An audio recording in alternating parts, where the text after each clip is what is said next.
Welcome back to CBC News BC. I'm Jessica Chung here in the Vancouver newsroom. Let's get you caught up this morning.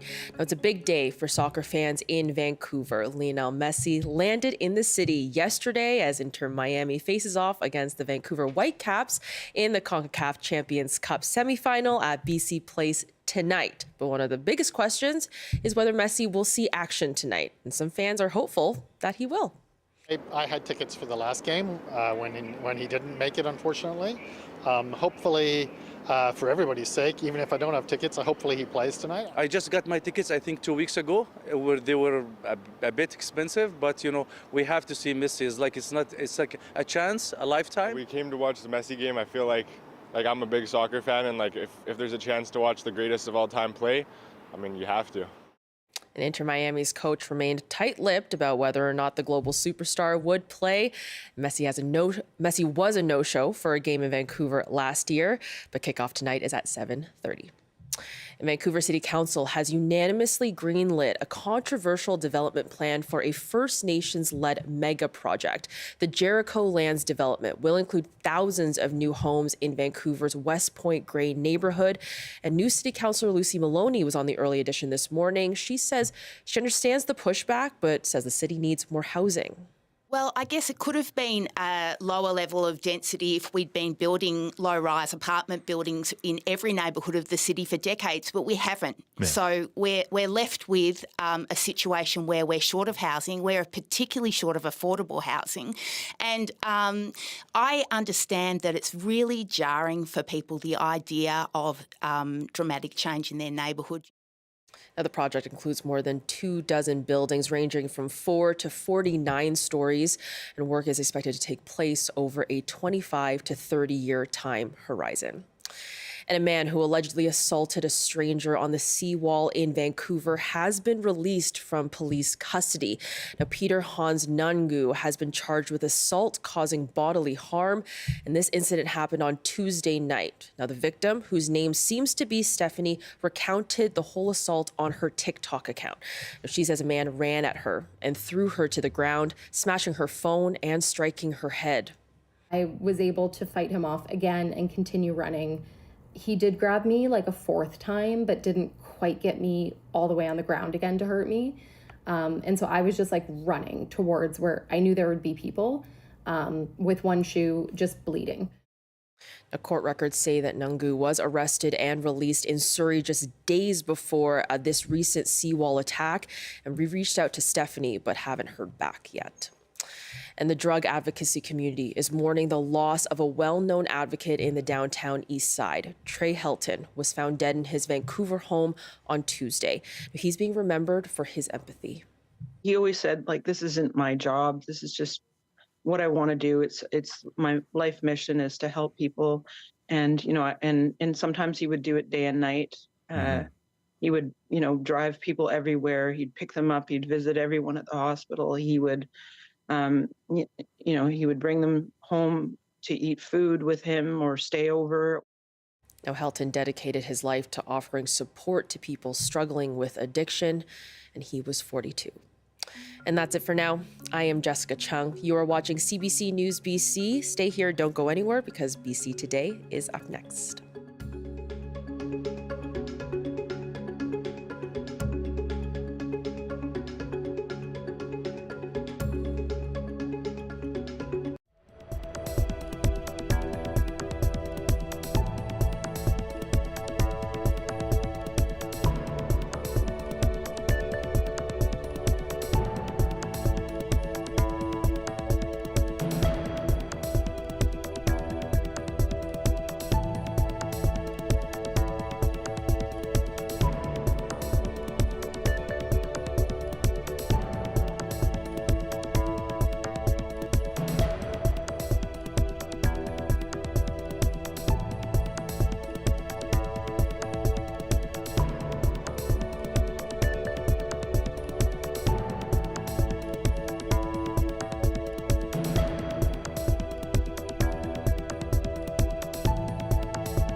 Good afternoon, and thank you for joining us.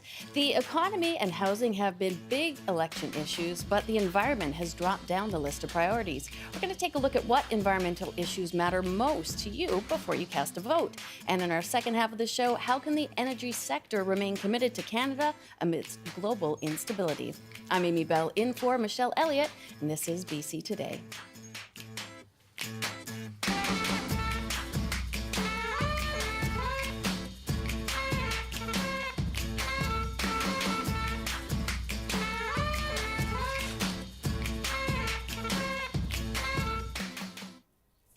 And thank you so much for joining us here on radio, TV, and live stream.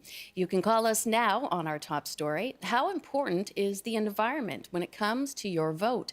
Our number is 604-669-3733. You can also reach us at 1-800-825-5950 or hit pound 690 on your cell phone if it's safe to do so. Or email us bctoday@cbc.ca. With less than a week to the election and with tariff war, threats of annexation, and warnings that a global recession is mere months away, the environment has slipped down the list of priorities for people when choosing who to vote for. So we want to know, how important is the environment to you in this election? And what environmental issues are top of mind when making your choice? Call us at 1-800-825-5950, 604-669-3733, pound 690 on your cell phone, and you can email bctoday@cbc.ca.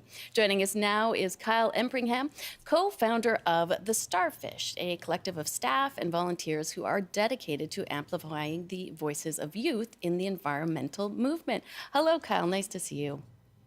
Hi, thanks for having me.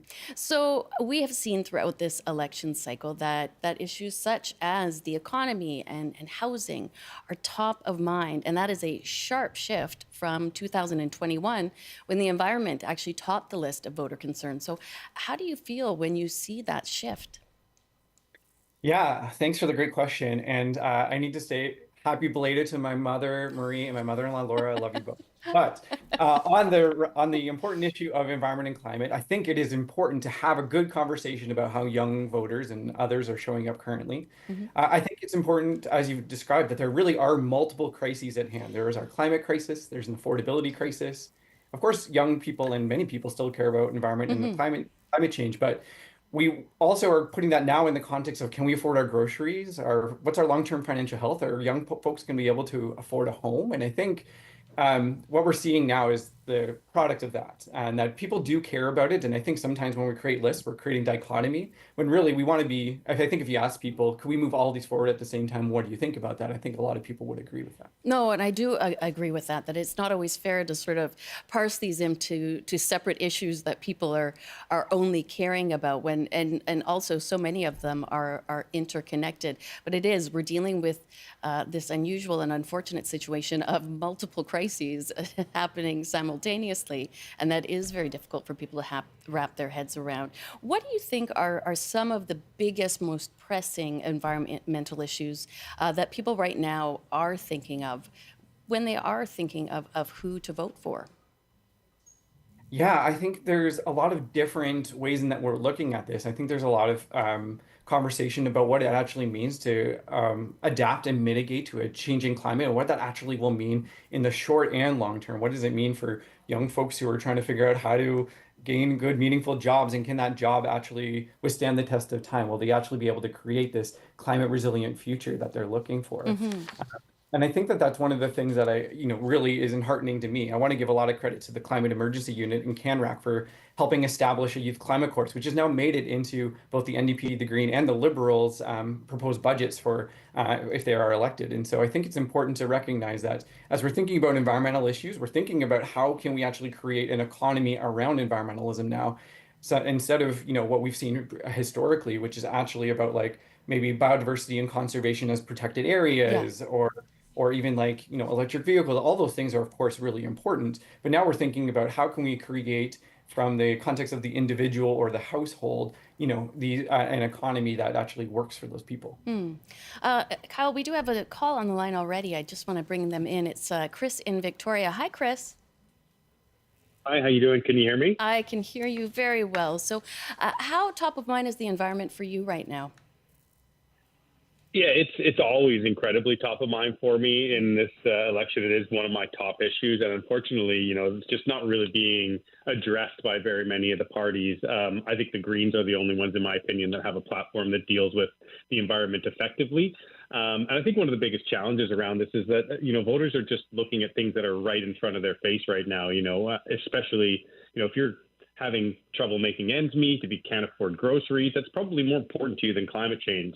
But we're in such a critically problematic stage with climate change and climate issues right now that I can't wrap my head around political parties pushing it off any further because we're already basically out of time with a lot of major climate issues, and so pushing it off any further is just going to result in worse disasters faster. And I think that the environment really trickles down to all other aspects of life. And so, we're struggling major environmental issues. That's going to affect affordability. That's going to affect housing. That's going to affect, every aspect of life. And so I don't think it's responsible for any government to be pushing it off at this time. No, and I thank you for that, Chris. And Kyle, I see you nodding as well that we can't.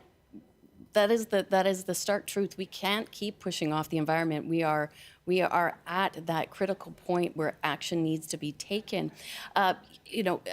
Chris mentioned that he feels the Greens perhaps have the best platform in terms of dealing for the environment. But we know that the Greens will not be forming the government. Of the parties that potentially could be either in a majority or minority government, do you feel they're doing enough to adequately address these issues or have plans to address these issues if they do form government? Yeah, fantastic question. And I will mention that as the Starfish Canada national charity, we are nonpartisan. So I do need to make sure that I toe the line pretty effectively there. But I think Yeah, and I one of the appreciate things that. yeah, and I think one of the things that, of course, is the most important piece of this, I think, is that each party is bringing a really interesting and different lens to this puzzle. I think, to Chris's comment, I think the Greens also have like a bold and innovative way of navigating through climate action, and the NDP as well, and through different respects. The Liberals are also proposing things in the nature of actually making meaningful strides towards climate action. One of the best things that we can hope for is a really strong collaboration between all those places to find the best points between all those and to be able to move forward collectively as a government. It's also why I recognize that one of the benefits of having a minority government over the last little bit has certainly been that we've been able to find those points of collaboration, almost forced by the nature of a minority government, that then helps us create really strong outcomes for people on the planet. I do want to take time to read a couple of emails. This one from Maureen. It says, care of the environment is the biggest concern for me in this election, and I see it as inextricably linked. Absolutely, one depends on the other. There is no separation. If we don't lower carbon emissions, we won't have a healthy economy for anyone. Growth will happen as we transition to renewables. Economic growth will continue to stall and stagnate without real change toward a less carbon-dependent world. And Maureen is from Nanaimo. Kyle, it's heartening, even though we see the environmental issues perhaps polling lower when we ask, we are having people responding that this is their big issue, that it is tied in to all the other issues that they're concerned about. Yeah, absolutely. And look, we run youth programming all over the country. We just ran a beautiful Changemaker Summit in Squamish last month, and I think it's such a beautiful testament to how people can really care about a lot of things at the same time and care about each other as we're navigating towards finding climate solutions and solutions to our affordability crisis. So I think there's a lot of hope, and I am a pragmatic optimist. I have a lot of hope in a lot of these scenarios, and I think a lot of people do too. But of course, what we want from governments and elected leaders is clear sort of stepping stones on how we're going to get there and making sure that we're holding them accountable for that. I think that's what people are looking for more than ever. We want to make sure that we are creating actions and actually making progress. And the government often can be this place where we can be maybe slow moving or slow acting out of the nature of servicing millions of people. And that can, to an extent be okay, but we still need to make sure as civil society that we hold them accountable for making sure we make progress in these spaces. And it's been interesting. We've seen, when Carney took over as Prime Minister, he axed the carbon tax. Earlier today, we had Pierre Poilievre promise to end electric vehicle sales mandates if elected. Those don't seem to be very environmentally forward. How do we sort of reconcile that, especially this close to an election? Yeah, I think it certainly points to the element of the affordability crisis and making sure that we're not trying to do one thing without the other. That's, I think, the nature of, and if you hear Stephen Gobeau, who's talked on CBC Power and Politics about, him being someone who really favored the consumer-facing carbon tax, which is the point that you're making, that has been removed. That was an element of affordability. That was it was putting one thing ahead of the other, and that's where the Liberal government, from my perspective, was maybe took a step back. But I think there are so many different solutions, and a lot of them are in the proposed budgets that these parties have put together that are doing these things hand in hand. And my invitation to everyone, if you haven't voted already, go literally look at the budgets of each of these parties. That's literally where they're putting their money, or where they're proposing to put their money at least. And that can give you the strongest indication of what they're actually willing and able to do. Fair point. A few more calls have come in. I'd like to head to them. Mark in Nanaimo, how are you doing? I'm doing well. So are you thinking about the environment as you head towards the election? Always thinking about the environment. I've been thinking about strategic voting. Okay. Depending on the riding. I think that's important as people go to the election. And I think that more and more we are hearing that from people in all elections, but especially this one, that strategic voting is certainly more at play here. How does that factor in for you in terms of your environmental concerns? Are you feeling at all that you'll be giving up some of those environmental benefits for strategic voting? Maybe not in my riding, but I think if I was in another riding, yeah. Okay. I feel that way. All right, Mark, I appreciate that. We'll head now to Douglas in Dragon Lake. Hi, Douglas. Thanks for calling into BC today.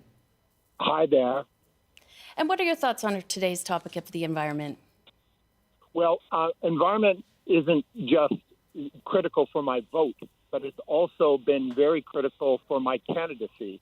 I'm running for the Green Party in a riding in Alberta just because there wasn't an opportunity for local Greens to put their name forward there. Okay. But the critical thing to me is that, global boiling, the species decimation that's all around our planet, and the intergenerational inequality, and that is, different generations that have despoiled the possible future for our kids.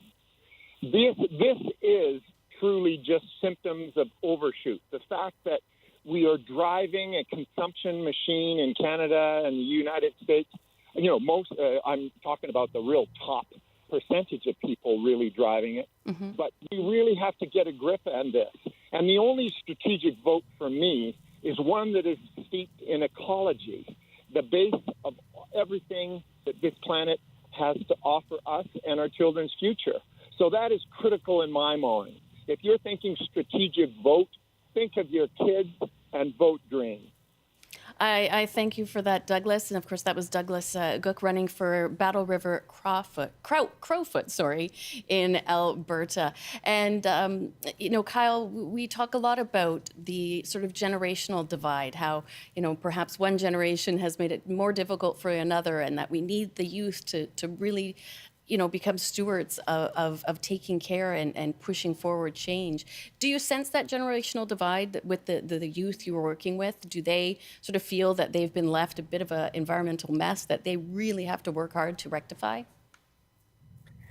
I think a lot of young folks think that that is an intergenerational problem to solve. I think sometimes, and I think when we initially started these conversations about the youth perspective on the climate movement, there was a lot of this maybe another generation has caused it and it'll be up to this generation to solve it. And also the clock is ticking and we got till 2030 to figure it out, so we Right. better hurry up. That created a lot of anxiety and grief within this cohort of people trying to figure out how to do things on a scale that is very large Very much and so. time frame that's very short. Yeah. It was effectively unfair. So I think it is an intergenerational problem to solve, and that's what young folks are looking for, to be able to be a part of the solution, but also have the support of the generations that have different power, privilege, wealth in order to distribute that in a way that helps solve the climate crisis. And we've talked about that climate anxiety that a lot of younger generations have felt, and it is a very dire situation, and it does cause so much stress for them. I'll take a call now from Justin in Comox. Hi, Justin. Hey there, how's it going? It's going well. How are you feeling about the environment ahead of the election? Well, normally it would be a pretty big issue for me, but right now it's for my vote. It's not really forefront. I think there's bigger fish to fry right now. There's a very large affordability crisis. I'm in my mid 30s. Okay. In the middle of trying to buy a house. Groceries are expensive. Kids are expensive. And with the climate policies in right now, so I'm an automotive mechanic. Okay. And with this newer technology in these vehicles, and we're seeing less and less of these older vehicles on the road, I would be remiss to, not mention that the emissions that these vehicles are now creating are going down in orders of magnitude. And I think a lot of that climate crisis stuff is related to vehicles, as we're seeing with CAFE standards, the vehicles' emissions, right? Mm-hmm. So at the moment, I live close to the ocean. I'm quite outdoorsy. It's not completely on the back burner, but right now I think there's some bigger issues that need to be taken care of first. Get everybody comfortable, and then address it later on down the road. All right. I just don't. It's not really paying a part. Well, I thank you for your honesty, Justin, and you certainly are not alone in thinking that. Kyle, I'll go to you, because that is something that we've heard and that we do need to come up against when somebody is going to vote and they are worried about their job, they're worried about their children having jobs, but they also need to worry what kind of environment, the world their children can grow up in when we have heat domes and wildfires. What do you say to somebody to rectify those two issues before they head to cast their vote on Monday? Yeah, well, first I will say, as someone in Victoria, I love the island contingent that's calling in. Yeah. Great. Your people have spoken.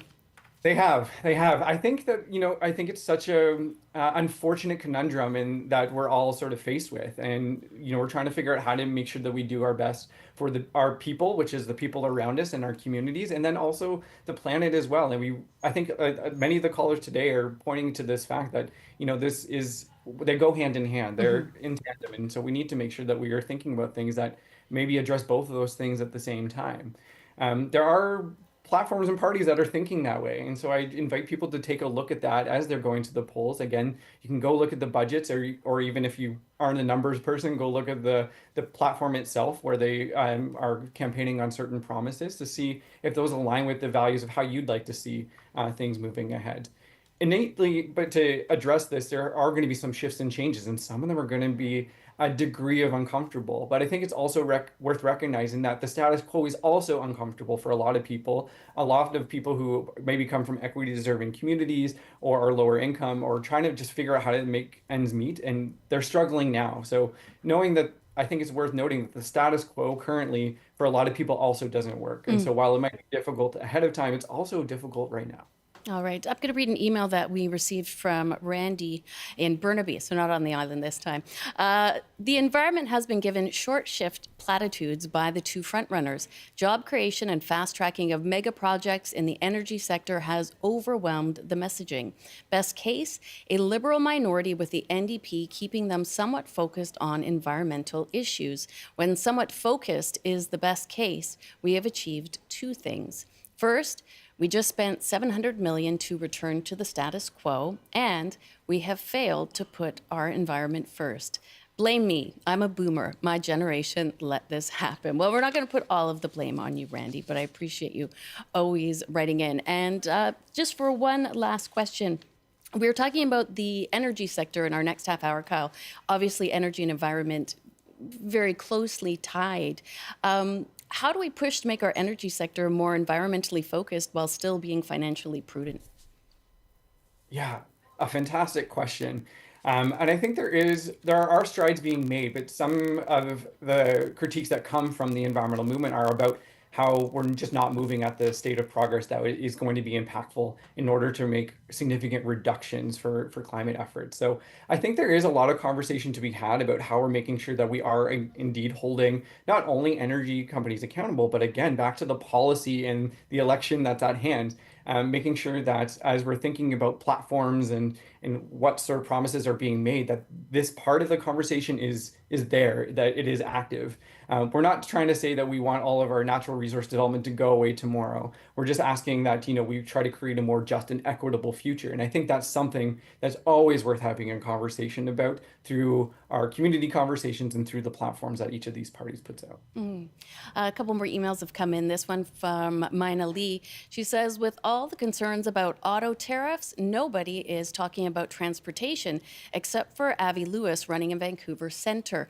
We are surrounded by noise and pollution from heavy traffic. All day, more pavement, more parking. The costs of this are enormous, including healthcare costs too. And we are just about out of time, Kyle, but I think that does bring up a good point that we were trying to sort of point out, that the environment and healthcare and economy, these are all closely linked, and that really does need to be perhaps more top of mind as we're heading towards the election. I know we'll be talking to you probably very shortly after the election to get your thoughts on the new government that's formed. But Kyle, thank you so much for joining us today. Thanks for your time. That was Kyle Empringham, co-founder of the Starfish. And stay with us for our next half hour. We will be talking about the Economy Center. So get your calls and your emails in now. You can call 1-800-825-5950. And it is 12:28, and this is BC Today. BC's mining and forestry sectors are weighing the campaign promises heading into the election. Kim Huckstad from the BC Council of Forests and Jack Middleton from the Association for Mineral Exploration. Here's what they told the Early Edition. The federal government recently cut some of the funding to industry for market diversification to help us with international market development beyond the United States. So we'd love to see a restoration of that funding. Canadians have understood that we have resources, we have these opportunities here. Taking control of those and developing the mines of the future and critical minerals is an opportunity for Canadians to play an outsized role. And we have time for a couple more emails. When we look at the division the carbon tax created, of course, politicians have to work the crowd so they have a chance to get elected. When we have the USA touting drill, baby, drill, resetting global trade, which is going to impact climate change, what we know is climate events are costing billions of dollars with fires and flooding, but yet when this is costly, global leaders do not seem to be acknowledging that humans are living on borrowed time. What I will say about Liberals versus Conservatives, at least the Liberals are acknowledging reaching agreements with Indigenous peoples, and I am Indigenous and can tell you that part of our culture is to look to the next 7 generations. Canadians, climate supporters have been exposed this, and yet they never raise First Nations in their discussion. That is from Joanne in Victoria, and thank you so much for all your calls and emails.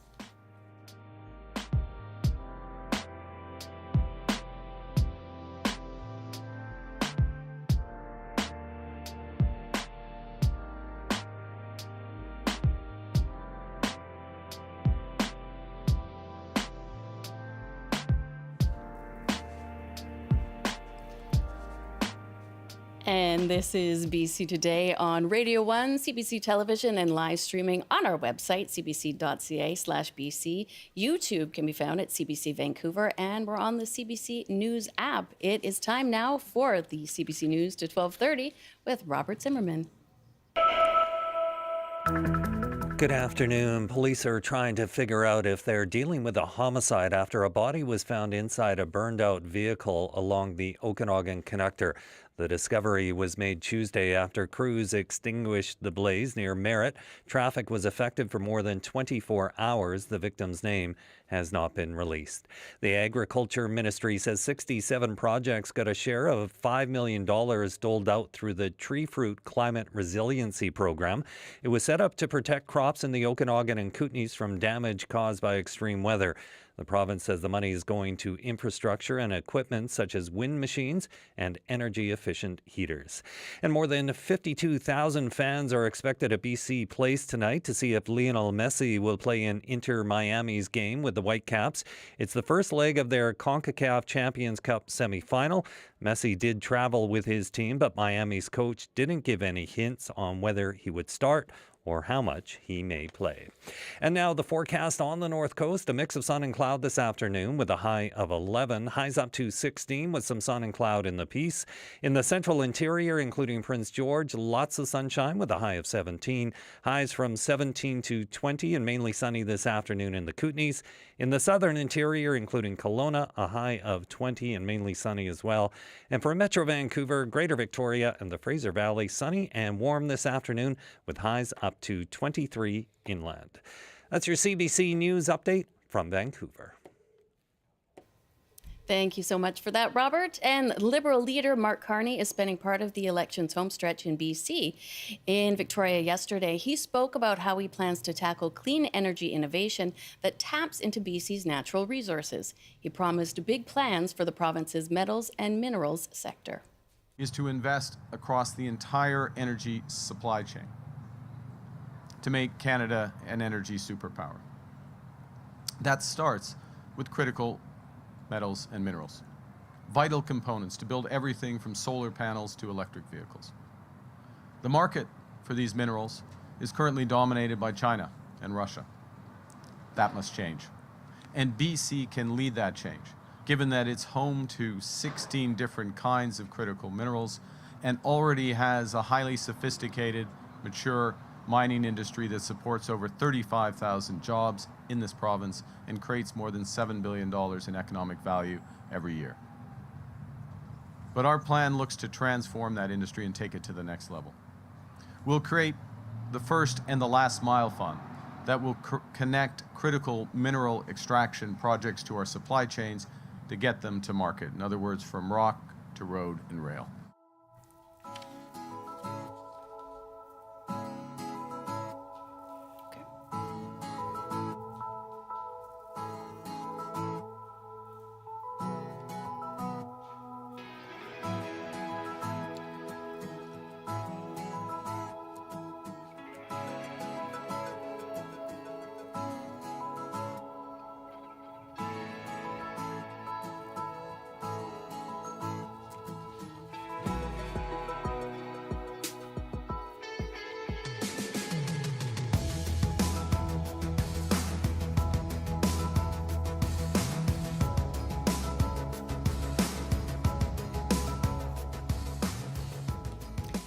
And we just heard from Liberal leader Mark Carney in Victoria yesterday, announcing plans to build Canada into what he called an energy superpower.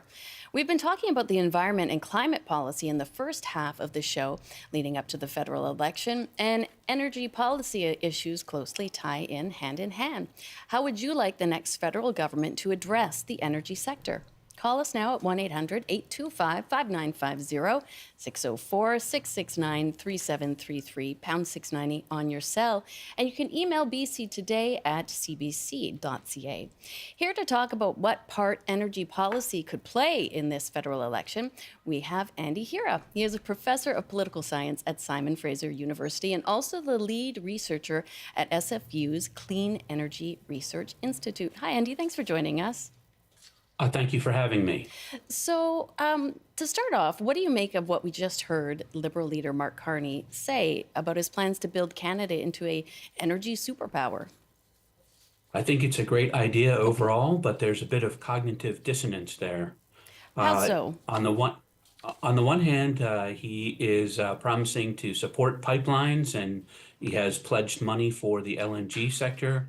And then on the other hand, he says that we're going to be a leader in critical strategic minerals, which are the inputs for the clean energy transition. Right. So the two just don't reconcile with each other. Well, they're both related to energy, but they're going in opposite No, directions. yes, exactly. One is going backwards and one is going forwards. And you would like to see them pushing forward, I suspect? Well, I think we owe it to our kids to try to do whatever we can to preserve this planet. We've already seen a town, Lytton, go into ashes based on climate change. We've seen changes in our precipitation. People that sell air conditioners are really happy about this, but we didn't need air conditioners before. These are all signs that climate change is going to affect us in a very direct way. Mm-hmm. And I'm not sure if you heard any of our previous discussion, but we were talking about the environment and how it went from being sort of the number one issue in 2021's election to barely registering for many voters. But these two are incredibly linked.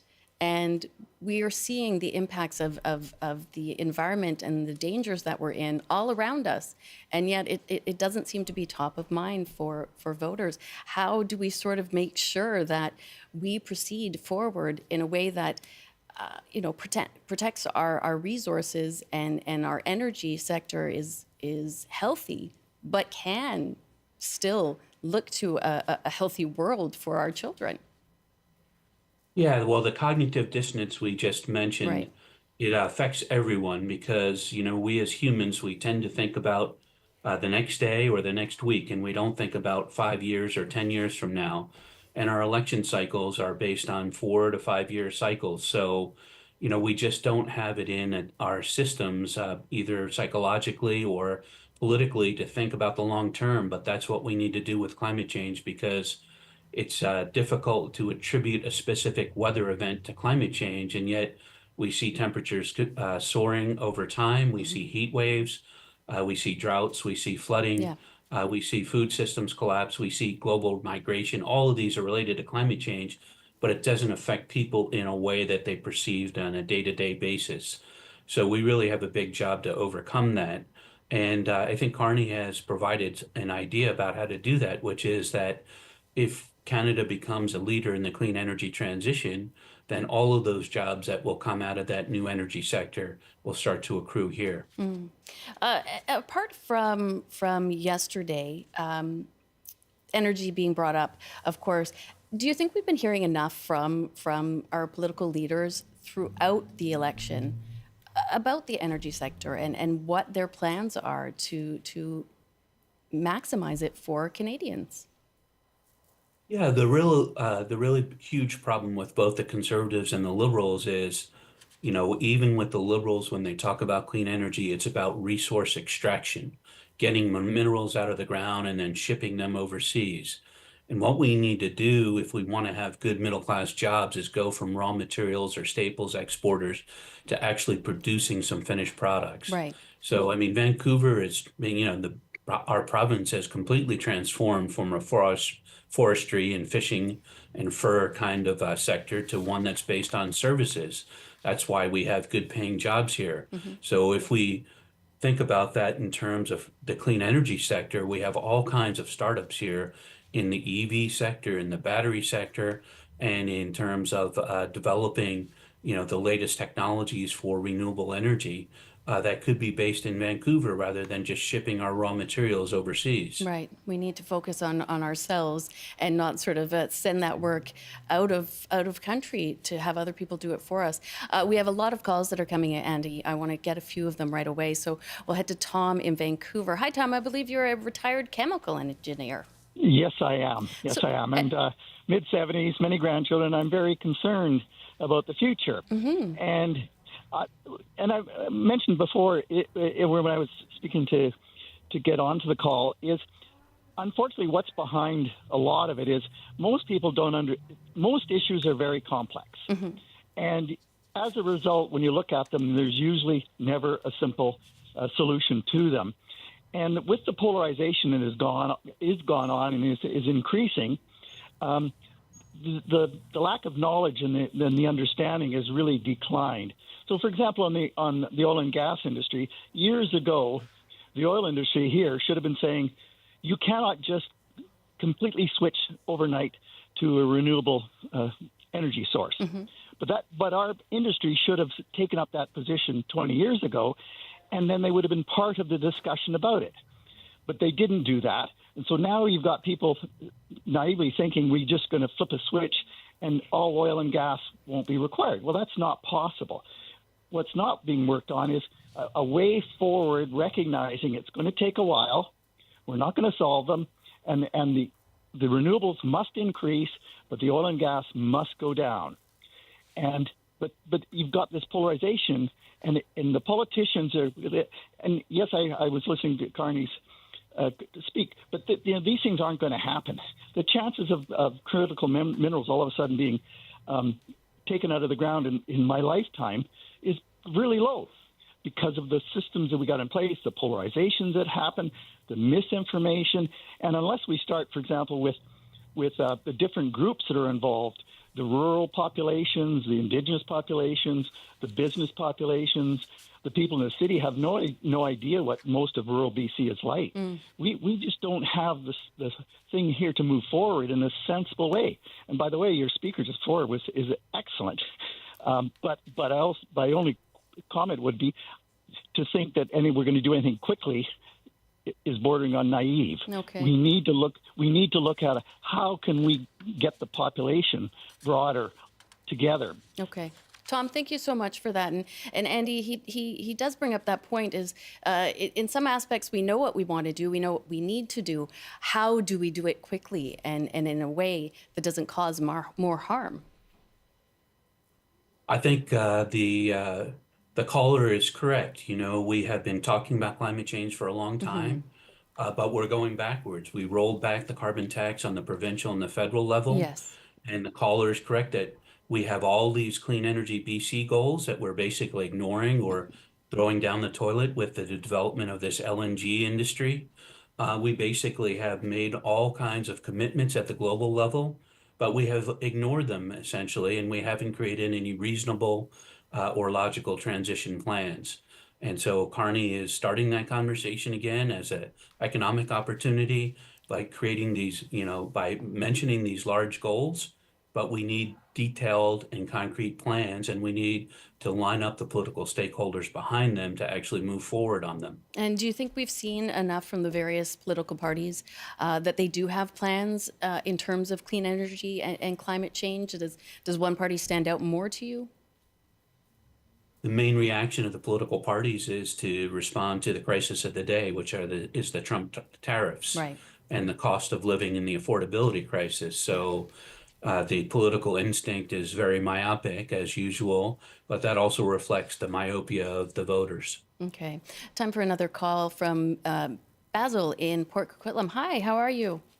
Thank you for the program and the topic. I really appreciate your guests here. Welcome to CBC. We really have no other bigger fish to fry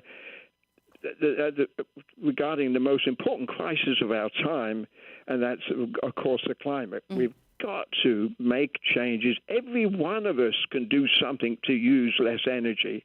There's so many things we could do individually, regardless what economic status we are in and what kind of problems we've got, how we live. Everyone can do to use less energy. We can put more warm clothes on instead of jacking the heat up. We can get wet towels around us in the summers and the hot instead of getting all these cooling systems going. And we can use the bus and get away from our vehicles where we don't need to waste this energy.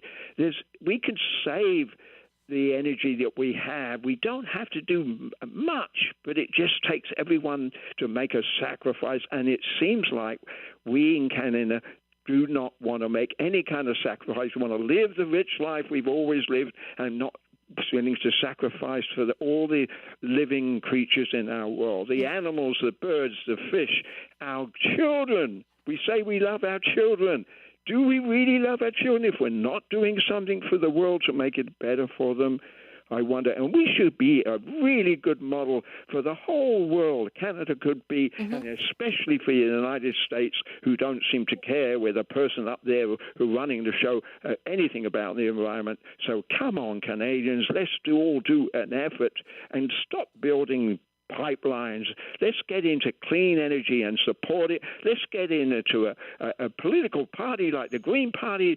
I can't believe that hardly anyone supporting the Green Party. They will help to save our world for every living being here. Well, I thank you so much for that, Basil. You're obviously very passionate about this and have devoted a lot of time to thinking about it. So I thank you for sharing your thoughts. Andy, when you hear somebody talking about that, essentially pleading with us to get in shape, to act quickly, and that Canada has a chance to really stand out and become a leader in clean energy. Is that possible? Are we on the right track? Or as you said, do we keep moving backwards to remain profitable? You know, there's a false choice that's being presented by our politicians, which is that if we act on climate change, it's going to cost us money. In fact, the carbon tax was never really a tax. It was a payment that you made at the gas pump, but it was rebated back to you. And that money could have also been used to invest in clean energy. There's a certain window of opportunity that happens whenever you enter into a new technological revolution like we are with green energy. And we're in that window right now. If we take advantage of the abundant renewable energy resources we have across Canada, as well as the minerals, we could be a world-class leader in terms of developing the jobs and industries. If we do that instead of continuing to invest in fossil fuels, we'll be ahead of the game instead of behind. Because at some point in the 2030s, the EV mandates will start to kick in California and the EU. In China, already EVs outsell gas-powered vehicles. We're going to be so far behind the 8 ball if we put all our eggs in the fossil fuels basket. Right. In terms of concrete ideas, I hope that some listeners might consider going to the Clean Energy Research Group website. We have 14 policy papers there that all lay out different alternatives, including one that we have in abundance in Alberta and BC, which is geothermal energy, an example of a resource that's never really been exploited or explored or developed. Yet in California, it provides up to 20% of the electricity. So we are just way behind where we should be, given the abundance of resources that we have. Why do you think that is? Why, when we are so resource rich and have so many opportunities, we've yet to take them and really expand ourselves? Because we're addicted to fossil fuels, and fossil fuels pay huge amounts of revenues to the federal government and to the Alberta government. The BC government has decided to subsidize LNG on the hope, the lottery ticket, that we'll get enough royalties to pay off those things, but there won't be adequate payment for all the destruction we add to the climate. So we have this ready income that's coming into us from fossil fuels, and we just don't want to give it up. So it's something that we've relied on for, at least 40 or 50 years, and it's hard to get an addict off that easy fix. Going to bring in a call now, and I know that you'll be able to speak on this. Speaking to James in Port Alberni. James, I believe you're the CEO of the Indigenous Infrastructure Fund Corporation. Hello. Hi, can James. you hear me? I can. Can you hear me? Excellent. Yes, thank you. Thank you for taking some time with me. And sir, I really appreciate your point of view and your research and the work that you're doing. I think it's really critical to have that data sets that are going forward to really prove that point, which is the dependency on fossil fuels. However, I would like to also add to the discussion the fact that, number one, Indigenous participation in major projects towards clean energy is at the absolute most important piece in our history. And then number two, I want to bring up the word blending, sir. And I'd like to offer you some other ways of maybe addressing some of those clean energy targets that we need to do. And it's really the federal government who's going to be the ones that are going to help us with policy and making sure this happens. And that's, I don't know if we're completely dependent on fossil fuels. I think there's actually pathways now with technology, and which you've mentioned, with hydrogen. Oh, James, I think we've just lost you there, unfortunately. Hopefully, we can reconnect with James. But Andy, I know that you are involved with Indigenous-led infrastructure that will play a role in sort of reshaping Canada's energy sector. What can you tell me about that and the work you're doing with them? Yeah, I would encourage the caller to reach out to me by email or any listeners that are interested. We have a monthly forum. The first paper we have on our website is about using the clean energy transition as an opportunity for reconciliation. That is, in BC and around this country, we're fortunate that there are a lot of renewable energy resources that are on site in First Nations areas. And so these can be income and employment generators, and they can also provide diverse sources of clean energy to our grid. Okay. Instead of Site C, we could have developed all kinds of projects across First Nations and had a win-win situation. And Finally, BC Hydro is starting to do that now. okay, that is good news. And we do have James back on the line. Hi, James. Sorry about that technical problem. No, that's okay. Drop calls happen all the time. That's true. Yeah, no, and I'll definitely connect with you, sir. I really appreciate your insights. I think one place you can actually look at some progressive ideas and thoughts is the province of Manitoba with Premier Wab Kinew. And I'd look at some of the recent announcements they've made, and maybe that's a real path forward with some of the things that you're talking about. Obviously, Indigenous participation is highest on the list. You mentioned different opportunities and options, and I think that's the key. My message here today is that we are in that space, that we are in that moment, that critical moment, to make sure that we do blend, using old technologies and blend that into new technologies where clean energy is actually the goal and the focus, but how we get there is the important thing. Meaning, do we just jump right into hydrogen energy? I think we need to step back and actually look at how this is actually going to progress in a good way for everybody. So, and number one is keeping on here in BC the DRIPA Act and making sure that Indigenous participation is at its highest. So thank you very much for your time today. I really appreciate it. Thank you very much, James, and appreciate that we were able to get back in connection with you. And Andy, James seems to be very like-minded towards you, that we need to be working with the Indigenous groups and that there are so many more opportunities that we have, especially here in BC. Yeah, and just to reinforce that point, one of the things we point out in that first working paper is that, one of the ugliest aspects of our energy sector is we have remote, often Indigenous communities that are reliant primarily on diesel fuel. This goes against their environmental values. It's super expensive, and we have alternatives. Right now, if you look at the levelized cost of energy of a wind system with battery backup, you could certainly displace that diesel at a cheaper cost and with no emissions. So this is something BC Hydro is finally starting to work on, but we're still late to the game. Time for a couple more calls. This portion of the show is going incredibly fast. Bob in Chilliwack, what are your thoughts on the energy sector in the election? Oh, hi. Okay, thank you. The other callers have made some fabulous points, so I'm not going to go over them again. The ocean temperature is of utmost importance because that is one of our primary oxygen suppliers. Hard to fathom that our oxygen comes from the ocean, but it does. Renewable resources, renewable solar, it really bugs the heck out of me in that I live in the Fraser Valley, and there's zillions of chicken farms around here, and there's chicken barns, if you will. And I asked the solar supplier one time, if I lease that roof from the farmer, can I put solar panels on it, generate electricity, and sell it back to BC Hydro? That is that just won't work. BC Hydro will not allow that. Okay. We need more transit.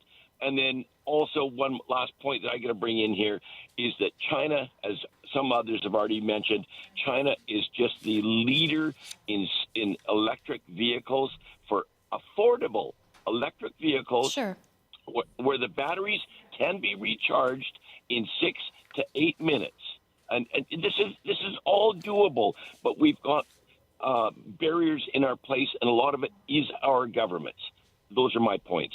All right, and I thank you for that. And he raises some very good points there, Andy. I do have time for one quick call from Judith in West Vancouver. Judith, we don't have much time, but I'd like to get to you quickly. Okay, I'll be brief. Thank you. I believe that resource extraction and how we handle it, its relationship to overriding environmental issues that will affect everything else we care about, is essential to how we vote in the next election. I want to share a piece of information that has been fact-checked with government records, and that is that over the last 20 years, Pierre Poilievre has voted 400 times against environmental proposals in front of the House. All right, I appreciate that. And Andy, just before I let you go, what kinds of pivoting in exporting energy resources should we be looking at, given the threat of the U.S. tariffs? This has come up time and time again of what we need to do to be less reliant on the U.S. In energy terms, it's pretty simple. We have very little east-west infrastructure. All of our infrastructure is basically north-south. Right. Why are we building super expensive nuclear power in Ontario that will have waste that lasts thousands of years when you have hydroelectricity that Quebec and Manitoba would love to export and are currently, stymied at exporting to the U.S. We have all the solutions domestically. We just have to build the infrastructure. And when we hear, say, Ontario Premier Doug Ford threatening to cut off electricity to Detroit, would that action sort of bring opportunities for Canada's energy? In the short term, it would get some headlines, but in the long term, it doesn't solve these bigger problems about building the infrastructure we need. What we need are transmission lines and a national plan to unite the provinces in one big electricity system. Okay. And, as we head to the polls on Monday, are you feeling hopeful that whoever forms the new government will take these clean energies and pushing them forward, to be a main priority? Well, there is a big difference between the Conservative position and the Liberal position on these issues, and certainly the NDP in that regard. And so if people are in favor of continued fossil fuel exploitation, the Conservatives is the right party for them. If they want a more diverse approach, then Liberals are the right approach. And if they want a more progressive platform, either the Greens or the NDP would be the right choice. All right. Unfortunately, we have to leave it there, Andy, but I really appreciate you joining us today. That was Andy Hira, who joined us from Burnaby today. He is a professor of political science at Simon Fraser University and also the lead researcher at SFU's Clean Energy Research Institute. And that is our show for today.